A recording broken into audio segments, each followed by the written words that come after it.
Assalamualaikum warahmatullahi wabarakatuh. Jumpa lagi di channel Dioseta Story. Apa kabar teman-teman semua? Semoga kalian sehat selalu, panjang umur, bahagia selalu, dan sukses selalu. Dan pada kesempatan kali ini saya akan melanjutkan cerita yang sebelumnya, cerita yang berjudul Kurukshetra, bagian kedua. Buat teman-teman yang belum mendengarkan episode sebelumnya, alangkah baiknya mendengarkan terlebih dahulu agar mengerti alur ceritanya. Dan buat teman-teman yang baru bergabung di channel ini, silahkan klik tombol subscribe dan tombol loncengnya agar kalian tidak ketinggalan cerita terbaru dari kami. Oke, tidak usah lama-lama, kita langsung saja menuju ke ceritanya. Part kedua, Jagal Mayat. Setiap darah yang tertumpah di masa lalu berteriak menuntut nyawa. Alam manusia kini dipertaruhkan.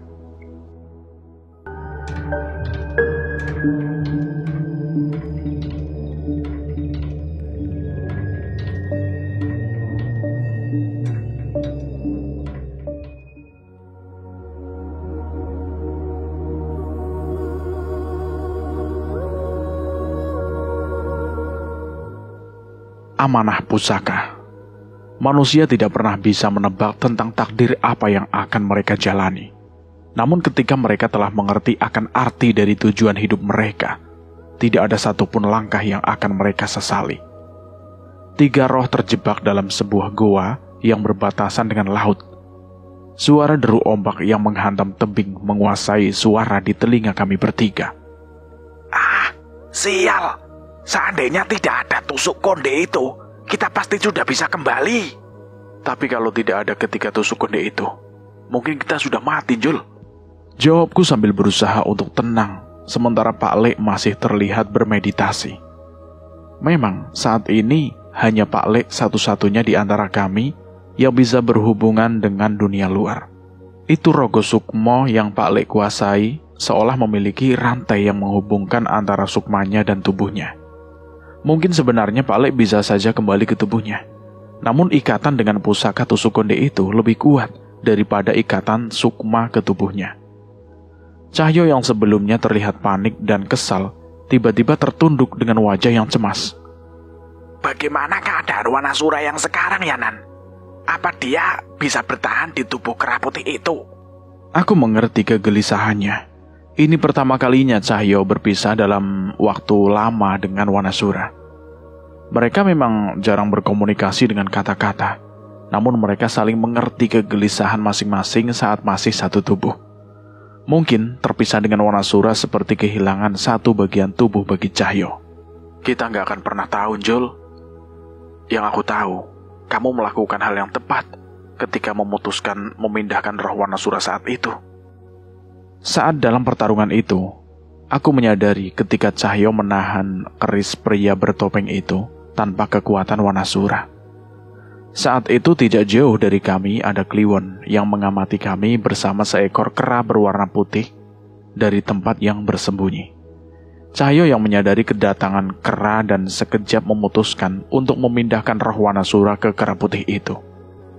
Aku sadar ketika kamu melempar keris Raga Sukma ke si topeng ireng itu, kerismu langsung melesat, menghilang dengan cepat.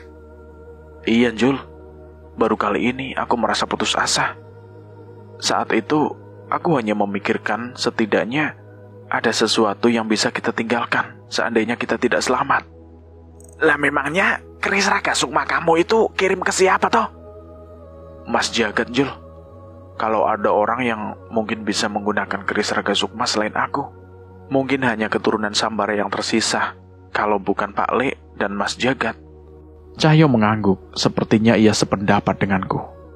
Ada alasan mengapa keris Raga Sukma tidak diwariskan kepada keturunan Jagat maupun ayah dan kakeknya, ucap Pak Lek yang tiba-tiba menghentikan semedinya. Ah, alasan? Alasan apa, Pak Lek?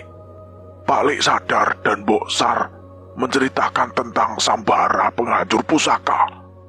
Salah satu garis Trasambara yang bisa membuka potensi terkuat dari setiap pusaka hingga menghabiskan masa hidup pusaka tersebut. Mungkin itu alasan tidak ada satupun pusaka yang diwariskan ke Jagat.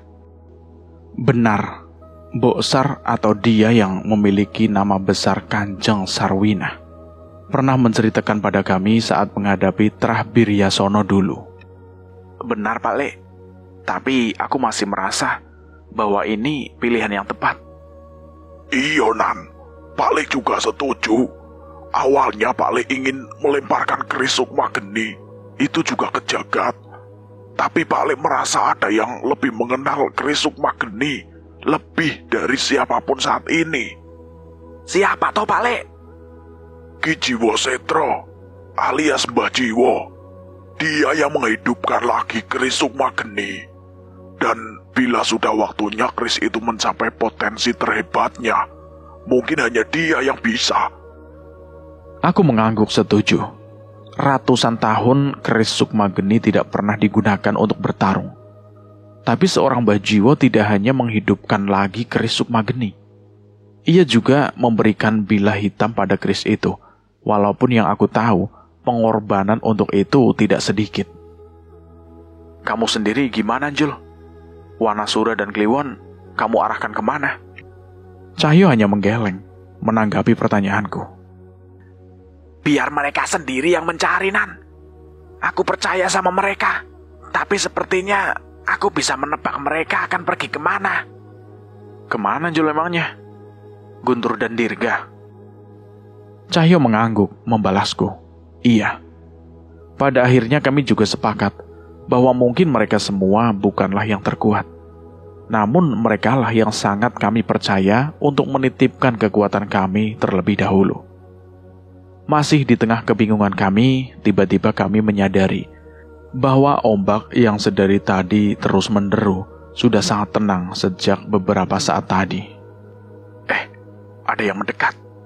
Soponan, si topeng ireng itu. Bukan. Aneh. Aku gak bisa merasakan wujudnya. Pak Le duduk bersemedi. Sepertinya ia mencoba menerawang sosok yang mendekat ke tempat ini. Weh, suara kereta kencana. Kereta kencana. Gak mungkin di laut ada kereta kencana. Tiba-tiba Pak Le membuka matanya dan terlihat panik. Ia berdiri dengan wajah yang cemas. Enggak mungkin. Apa urusan beliau sampai ke sini? Jagal mayat, sudut pandang jagat. Terkadang manusia bisa merasa sebagai makhluk yang paling hebat, sebagai makhluk yang menguasai bumi ini. Mereka sampai melupakan seberapa rapuhnya manusia di alam semesta ini. Aku tengah memarkirkan mobil bakku di salah satu sisi bukit di mana kendaraan apapun tidak lagi mampu memasuki wilayah ini. Ada satu tempat yang harus kudatangi di seberang hutan bukit ini. Sebuah desa yang sudah ditinggalkan oleh seluruh penduduknya. Desa Lumbung Panir. Mas Jagat, akhirnya Mas Jagat sampai juga.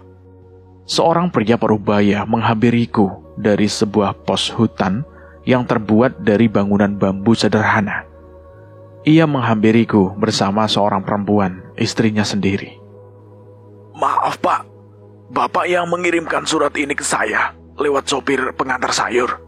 Iya Mas Jagat, saya Nurdin, dan ini teh istri saya, Lela. Beberapa hari lalu, seorang sopir pengantar sayuran menghampiriku di pasar. Ia menyerahkan sepucuk surat yang katanya dititipkan oleh seseorang yang tinggal di sekitar bukit.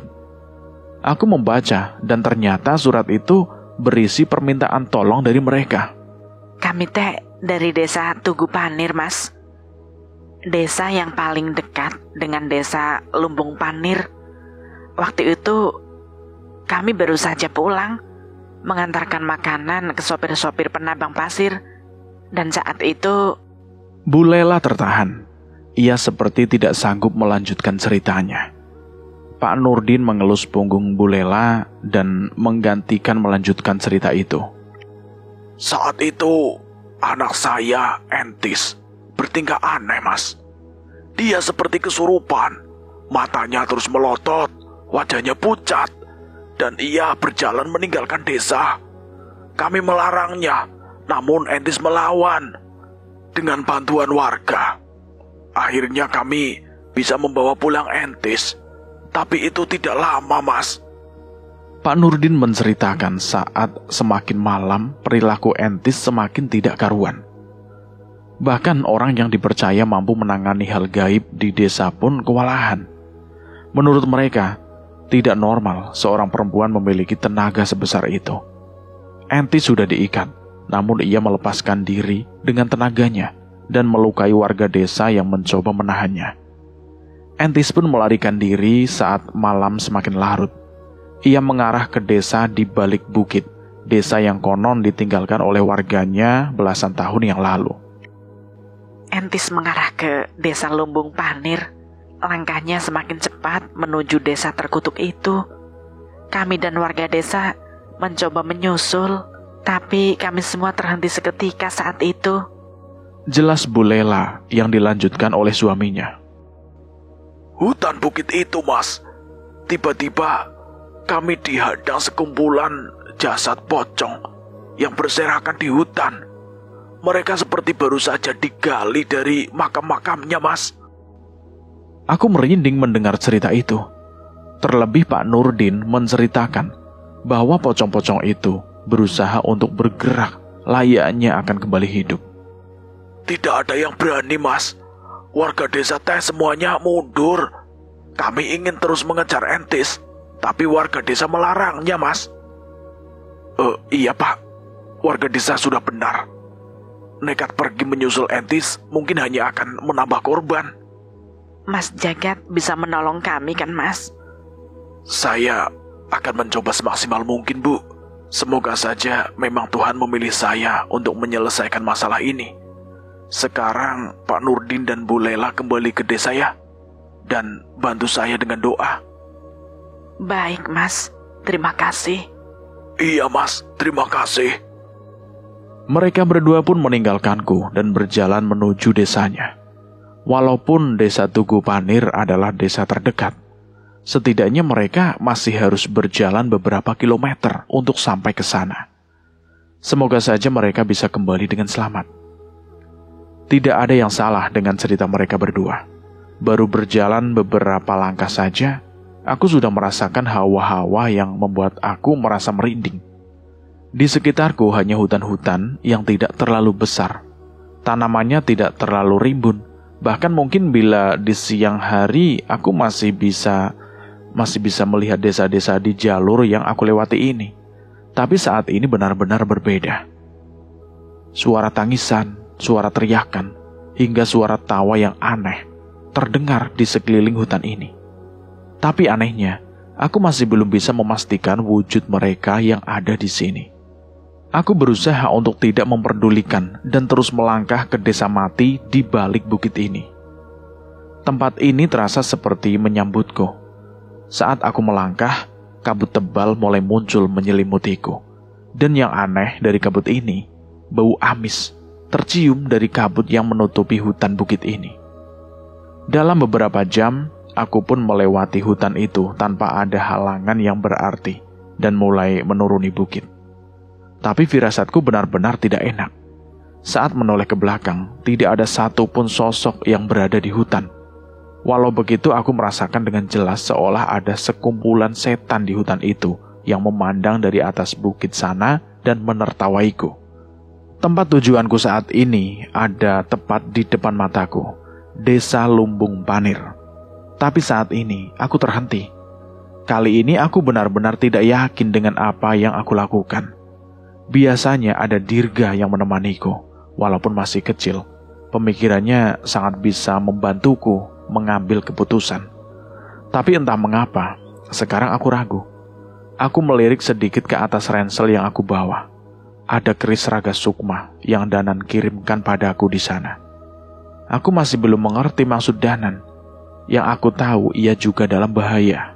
Saat menerima surat itu, dalam hati aku merasa bahwa permintaan dari Pak Nurdin adalah jebakan untukku.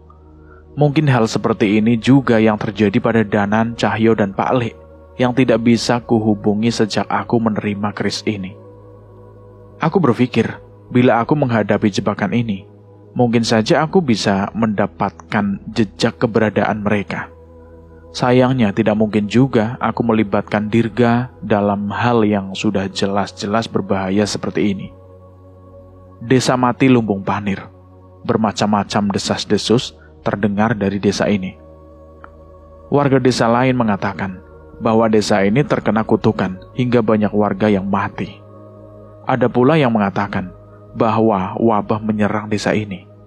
Terlepas dari itu semua, aku tidak mendapatkan alasan untuk menjelaskan pocong-pocong yang berserakan di desa yang berada di hadapanku saat ini. Tidak hanya itu, masih ada beberapa orang di sana. Aku tidak tahu siapa mereka. Yang terlihat hanya 2 orang yang menggali tanah dan menarik keluar mayat-mayat yang sudah dipocong di dalam tanah. Entah apa tujuan mereka, tapi sesuatu mulai sedikit jelas bahwa mereka adalah pengguna ilmu hitam. Pocong-pocong yang mereka keluarkan dari tanah di desa itu mulai bergerak dan menggeliat. Beberapa mencoba untuk berdiri, tapi banyak bagian jasad mereka yang hanya tersisa tulang, hingga mereka hanya bisa merayap di tanah ataupun hanya menggeliat saja. Bertahun-tahun kami menyembunyikan jasad kalian di tanah desa ini. Sebentar lagi akan kami bawakan darah yang akan membalikkan tubuh kalian. Salah seorang penggali itu tertawa dan berteriak dengan keras. Sepertinya ia memang sudah menanti untuk saat-saat ini. Seorang lagi membalas ucapan pria itu.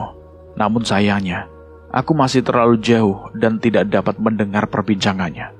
Danan, Cahyo, Bimo, seandainya kalian ada dalam situasi ini, apa yang akan kalian lakukan? Tanyaku dalam hati. Saat ini aku merasa seperti tikus yang berjalan ke dalam perangkap. Umpan yang dipasang untukku adalah sesuatu yang tidak bisa aku pilih. Ini adalah satu-satunya cara untuk mengetahui keberadaan Danan dan yang lainnya. Seandainya kalian biarkan mereka mati dengan tenang. Aku pun memutuskan untuk mendatangi mereka dan berdiri di antara jasad-jasad itu. Kedua penggali itu pun berhenti menggali dan terus tersenyum lebar menyambut kedatanganku. Kami sudah capek-capek menggali. Kau benar-benar tidak menghargai kerja keras kami. Jawabnya meledek. Aku mengambil sebuah batu bundar, pemberian dari Mbah Jiwo. Ajian Watu Geni aku bacakan dan aku lemparkan ke kumpulan jasad-jasad yang ingin dibangkitkan oleh mereka. Blar, blar, blar. Aku sedang tidak ingin bercanda. Balasku tidak ingin berkompromi. Ajian Watu Geni menimbulkan ledakan di desa yang tidak lagi memiliki bangunan yang utuh itu. Jasad dan kain-kain kafan yang membungkus makhluk-makhluk itu menggeliat dalam kobaran api. Berani-beraninya kamu. Mereka adalah calon pasukan-pasukan Prabu Junoyo. Balas penggali itu. Bukan urusanku. Balasku sembari melemparkan benda serupa ke arah mereka. Blar! Sebuah ledakan membakar kedua orang itu. Namun seperti yang aku tahu, mereka bukan manusia biasa. Dari kobaran api, mereka berlari sembari menyeret cangkulnya dan menghujamkan ke arahku. Aku melompat dan menghindari setiap serangannya. Namun mereka bukan penggali kubur biasa.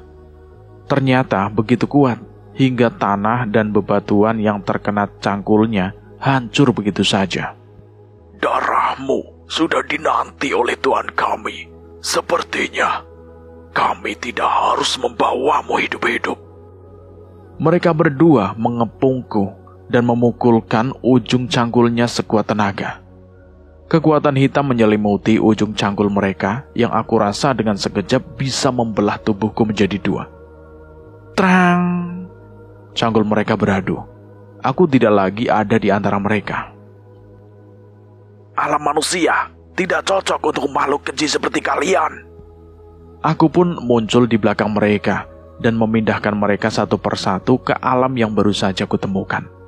Alam gaib di antara roh-roh terkutuk dari masa lalu tersegel di sana. Bagian alam lain di bumi yang tidak pernah tersentuh oleh cahaya. Brengsek, di mana ini? Apa yang kau lakukan? Gelap, Panas!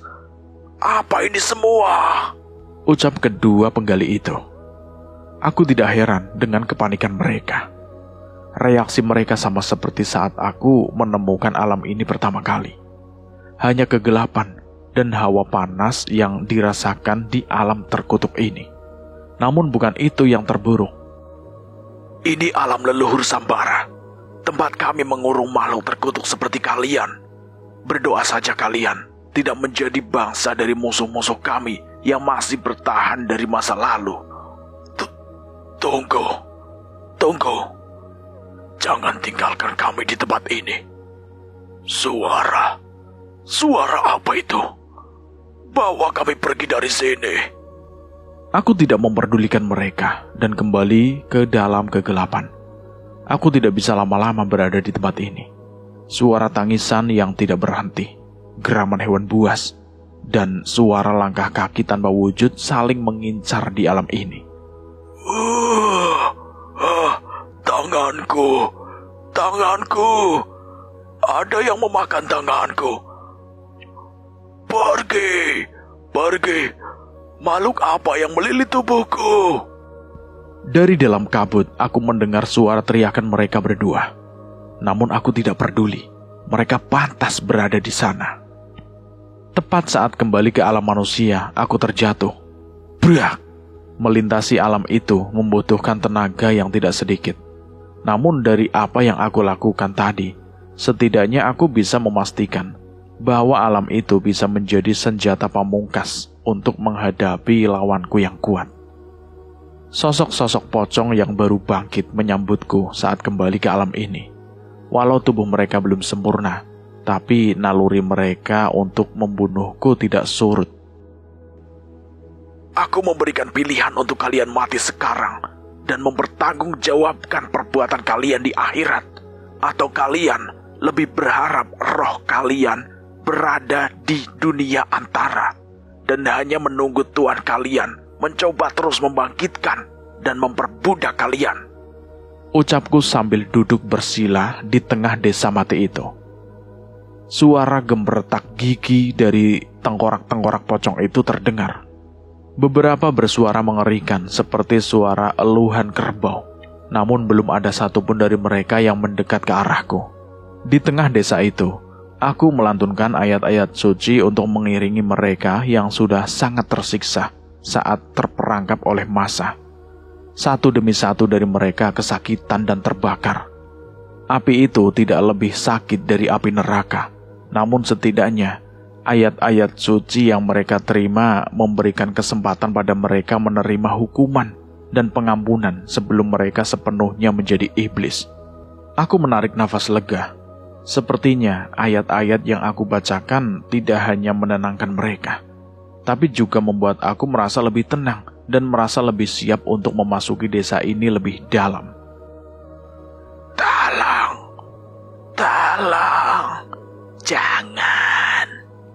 Kali ini aku mendengar suara dari salah satu bangunan yang paling besar dan terlihat sangat tua di desa itu. Sebagian dari bangunan itu sudah termakan akar dan kayu-kayu yang menjadi dindingnya sudah hampir hancur dan tidak mampu lagi melawan usia.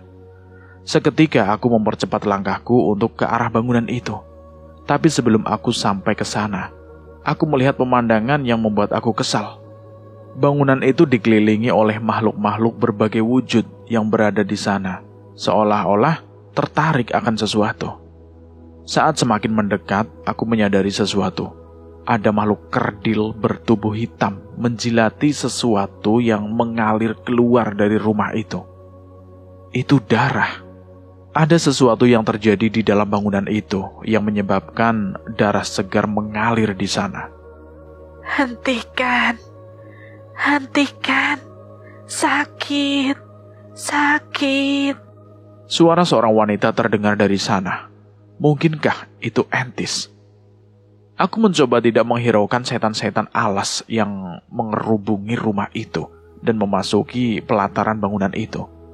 Baru saja aku sampai di halaman itu, perasaan mengerikan menekan tubuhku. Aku merasakan hawa keberadaan beberapa makhluk di dalamnya, dan aku yakin mereka bukan makhluk biasa. Aku harap aku belum terlambat. Semoga saja aku masih bisa menyelamatkan Entis dan korban yang lainnya. Sayangnya harapanku pupus seketika. Hanya Entis yang masih hidup di sana. Itu pun kondisinya begitu mengenaskan. Tubuhnya digantung terbalik, seolah siap untuk disembelih. Tolong, tolong. Suara Entis lemas, wajahnya benar-benar pucat. Cerak, cerak. Terdengar suara dari ruang lainnya. Aku hendak menolong Entis, namun sebelum aku sempat menghampirinya, terdengar suara langkah beberapa orang yang menghampiri ruangan ini. Ada seorang pria yang menenteng pisau daging dengan bertelanjang dada. Di tangan satunya terdapat 2 kepala manusia yang segera ia lempar ke salah satu ruangan yang mengalirkan darah. Brengsek, apa yang kau lakukan? Aku berteriak.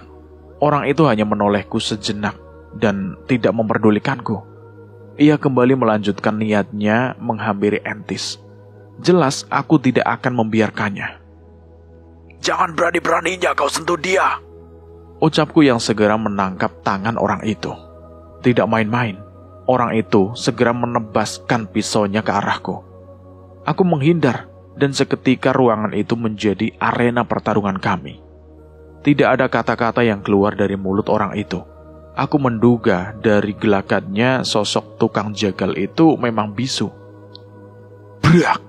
Sebuah pintu hancur begitu saja dengan pisau daging besar di tangannya. Aku membayangkan, bila pisau itu mendarat di tubuhku, sudah pasti tubuhku akan terbelah. Baru saja aku mengeluarkan sebuah batu hitam untuk menyerang orang itu, tiba-tiba sebuah keris melayang ke arahku. Serat! Aku menghindar, namun luka goresan terbentuk di lenganku. Cukup, aku masih membutuhkanmu. Urusan kita di desa ini sudah selesai. Biar aku yang mengurus orang ini. Seseorang kembali muncul dari dalam bangunan. Aku mengenal wajahnya. Dia adalah pria tua berambut panjang yang pernah menyerang desa Dawu Ilir. Sosok dari Trah Paku Jajar yang mengincar Dirga, Prabu Dinoyo. Hampir aku tidak mengenalinya. Kini rambutnya tersanggul dengan rapi dan pakaiannya benar-benar seperti orang yang berasal dari zaman kerajaan zaman dulu. Tapi wajahnya terlihat lebih muda dibandingkan terakhir aku melihatnya. Tak kusangka, kau cukup bodoh untuk datang ke tempat ini sendiri. Kukira aku bisa mencoba kekuatanku yang telah kembali pada kau dan teman-temanmu itu. Ucap Prabu Junoyo. Tak mungkin aku menjerumuskan mereka. Apalagi setelah tahu bahwa kau yang harus aku hadapi. Aku terlalu besar mulut. Jelas-jelas aku merasakan kekuatan Prabu Junoyo telah jauh berbeda dari sebelumnya. Kau beruntung. Sebagai orang pertama dari zaman ini yang akan merasakan kekuatanku yang sepenuhnya. Terserah. Tapi jangan libatkan Entis. Biarkan dia pergi. Prabu Junoyo menoleh ke arah Entis dan melesatkan kerisnya mengarah ke leher Entis. Kalau dia kubunuh, kau bisa apa? Dia tidak main-main. Entis yang tidak berdaya, tidak berkutik saat keris Raga Sukma menembus leher dari perempuan tak berdosa itu. Tidak, hentikan. Aku berteriak. Aku melemparkan ajian watu geni pada Prabu Junoyo. Suara ledakan terjadi, tapi seranganku seolah tidak berdampak apa-apa untuk Prabu Junoyo. Sebaliknya, kini darah segar mengalir dari leher Entis yang akhirnya meregang nyawa dengan mata yang terbelalak. Aku berteriak, mengamuk sejadi-jadinya. Berbagai serangan kuhantamkan ke tubuh makhluk biadab itu. Sialnya, semua seranganku hanya menembus tubuhnya begitu saja. Tidak ada satupun seranganku yang mengenainya. Kau mengecewakanku. Brak! Kekuatan hitam memancar dari tubuh Prabu Junoyo, membuat aku terpental begitu saja hingga menabrak tembok. Dalam waktu yang bersamaan, bangunan tempat kami berada hancur dengan kekuatan itu.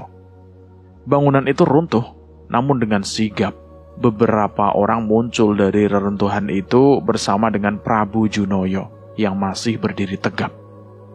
Ada lebih dari 5 orang anak buah dari Trah Paku Jajar itu yang muncul.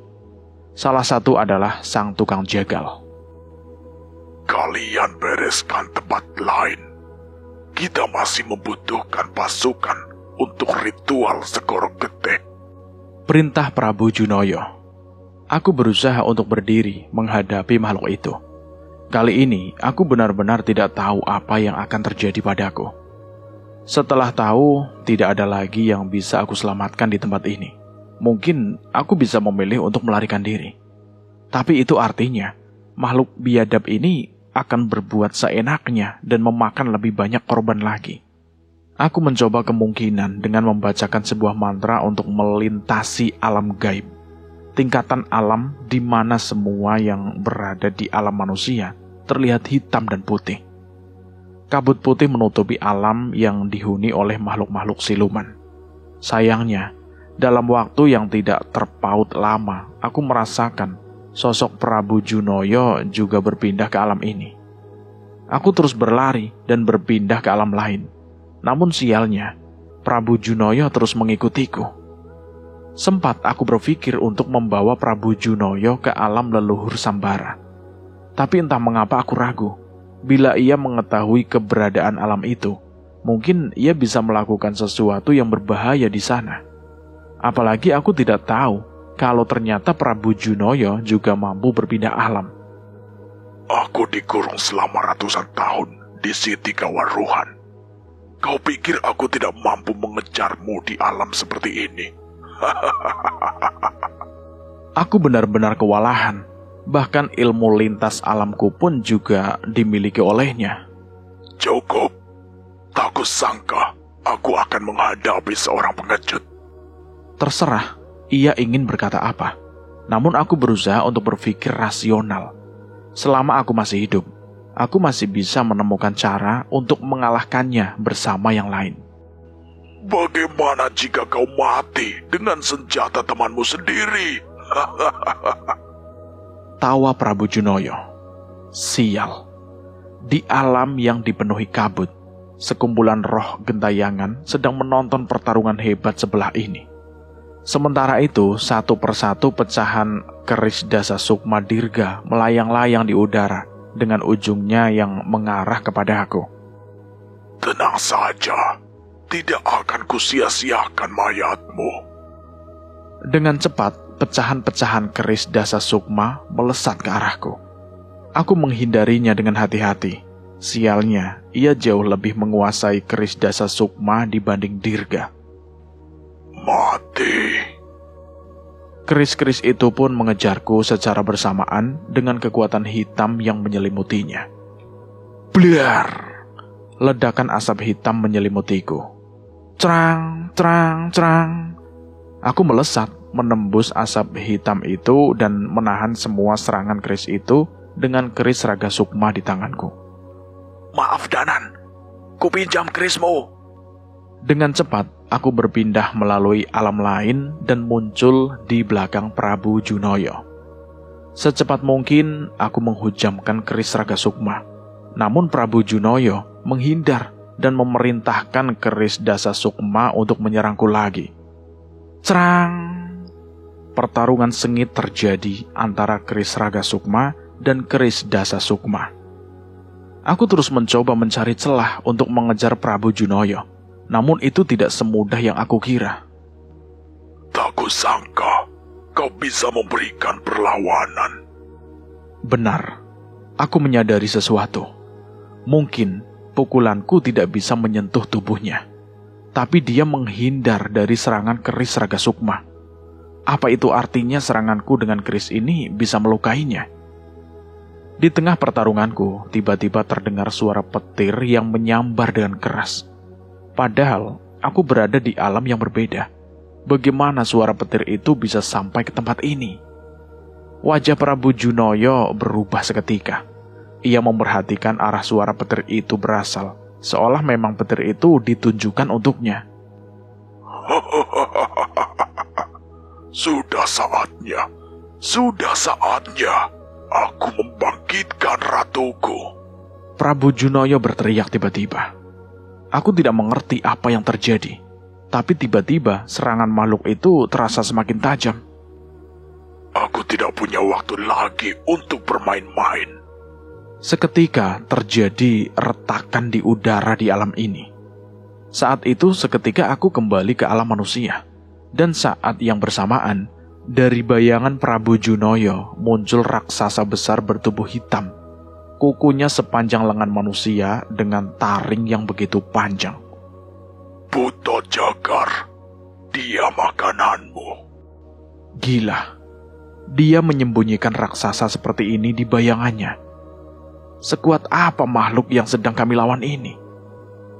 Tanpa menunggu lama, sebuah sapuan tangan mengincar tubuhku. Aku berusaha melompat menghindar, namun tiba-tiba sosok itu muncul ke belakangku dan menghempaskanku begitu saja.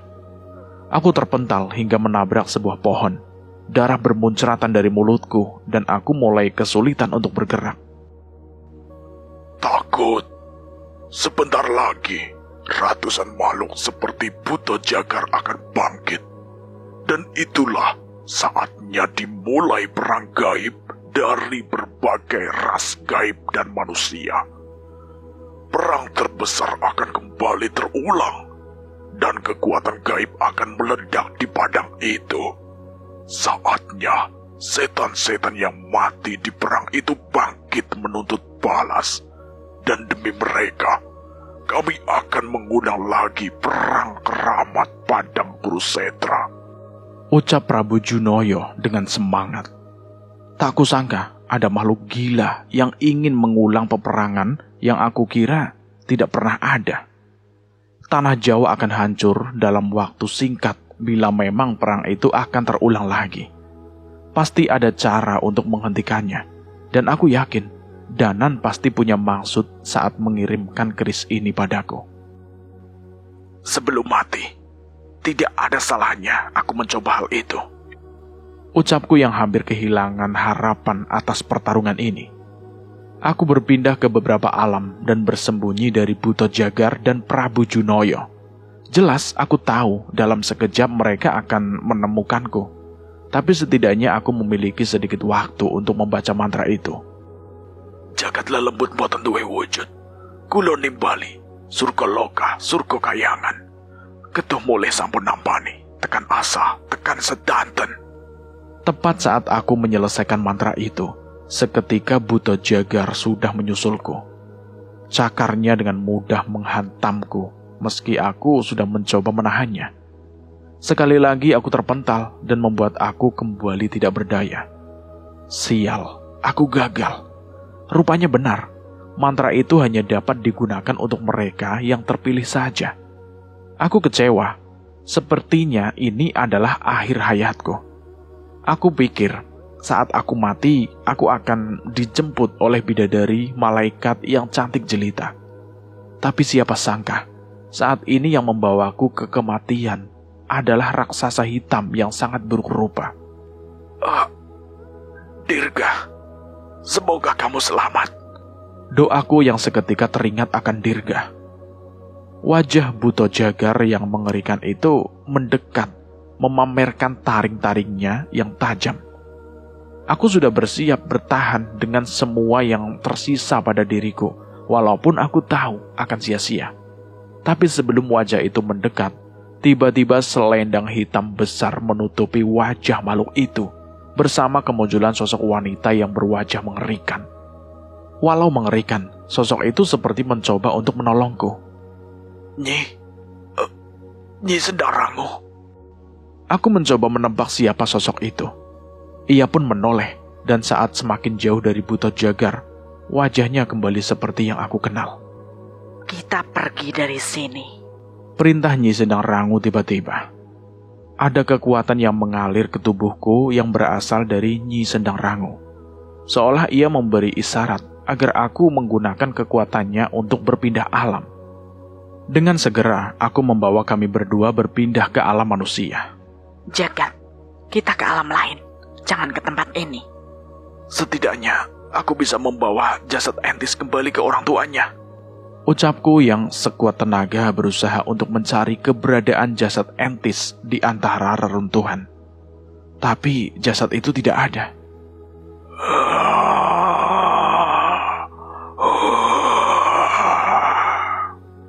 Terdengar suara amukan Buto Jagar yang mengikutiku. Jangan buat aku menyesal menyelamatkanmu. Ancam Nyi Sendang Rangu yang sepertinya juga tidak yakin untuk melawan Buto Jagar dan tuannya Prabu Junoyo. Kita pergi. Aku menggenggam sebuah batu bertuliskan aksara kuno dan memasuki alam yang aku yakin Prabu Junoyo tidak akan mengejarku. Siti Kawaruhan.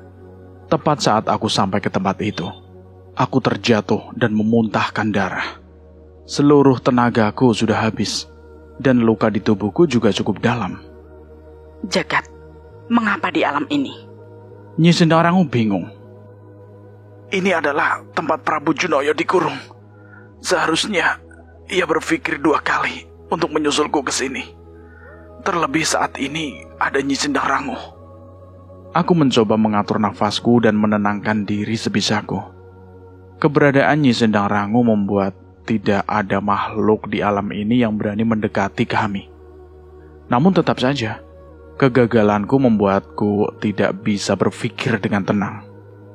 Nyi, apa Nyi tahu apa yang terjadi pada Danan? Nyi Sendang Rangu tidak menoleh ke arahku.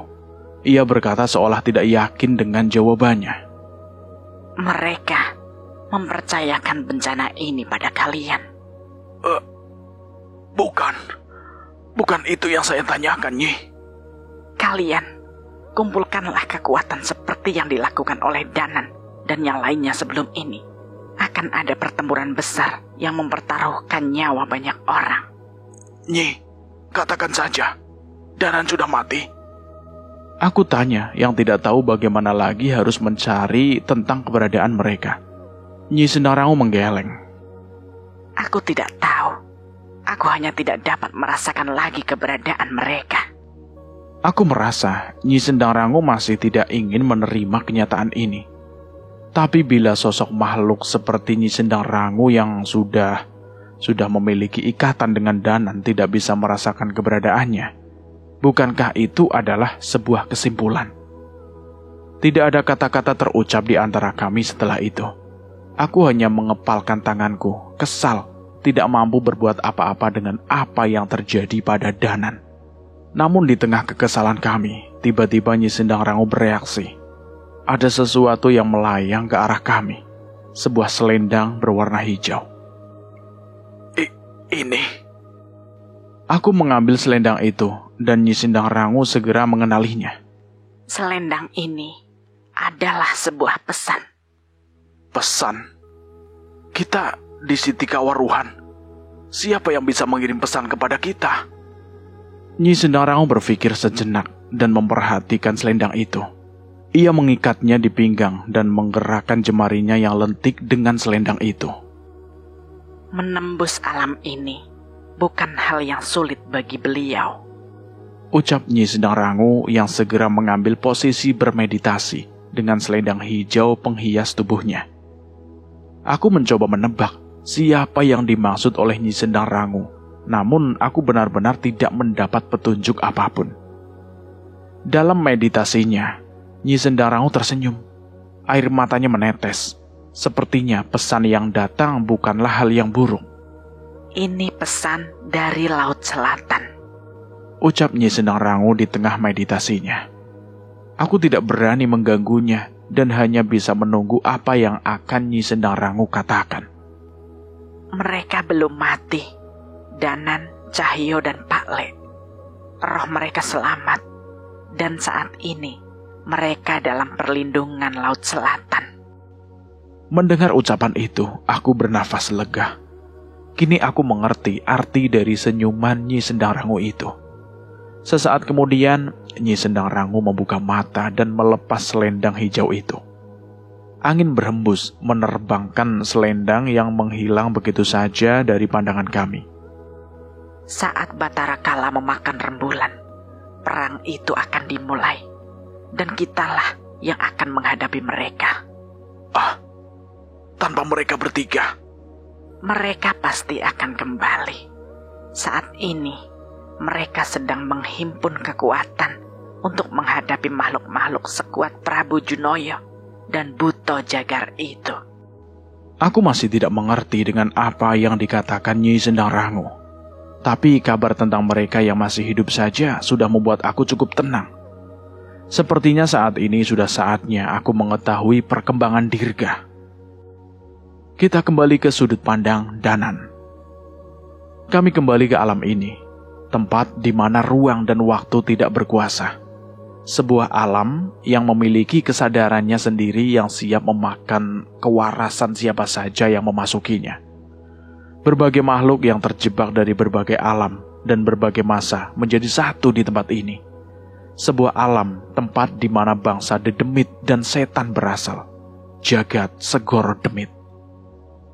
Kami ke tempat ini bukan lagi melalui celah dimensi, bukan juga dengan ilmu lintas alam mas jagat, tapi sebuah kereta kencana mengantarkan kami melalui jalur yang sama sekali tidak kami mengerti. Mengapa beliau mengantarkan kita ke sini, Pak Le? Pak Le juga tidak tahu, Nan. Tapi kali ini, keberadaan kita di tempat ini benar-benar berbahaya. Tak ada roh Wanasura, tak ada keris Raga Sukma, dan tidak ada keris Sukma Geni. Sedikit lengah, kesadaran kita bisa direnggut oleh alam ini. Aku setuju dengan mereka, tapi kami tidak punya pilihan lain. Sosok yang mengaku sebagai utusan Laut Selatan tiba-tiba menghampiri goa tempat roh kami terikat. Ia mendapat amanah untuk melepaskan roh kami, tapi bukan untuk kembali ke tubuh kami. Sosok itu diperintahkan untuk mengantar kami ke Jagat Segoro Demit tanpa penjelasan yang pasti. Aku, Pak Le, dan Cahyo hanya bisa meraba-raba apa tujuan melakukan ini. Kalau ingin memenangkan peperangan ini, kita membutuhkan bantuan dari berbagai zaman. Aku ingat kalimat itu. Itu adalah kalimat yang diucapkan oleh pria bertopeng itu sebelum meninggalkan kami. Tapi apa itu benar? Masuk akal, Jul. Alam ini menghubungkan kita ke berbagai masa. Terlebih, saat ini kita dalam wujud roh. Mungkin saja kita bisa lebih leluasa di alam ini.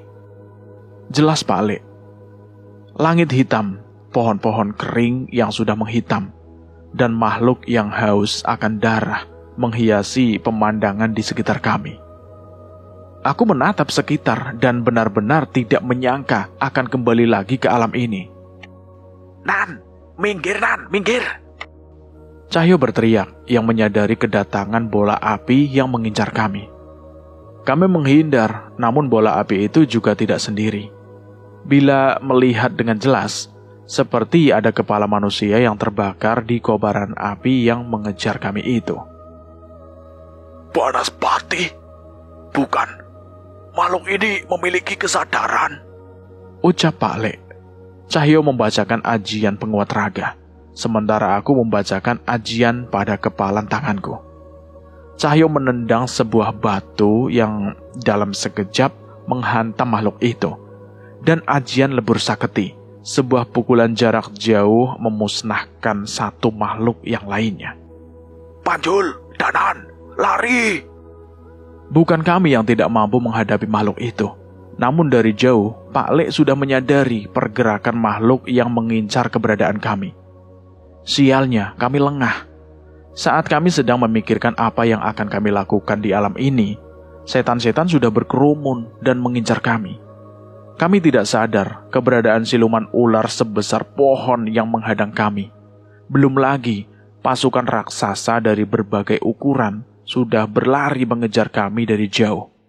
Wah, sial! Kalau sebanyak ini, kita bisa nggak selamat.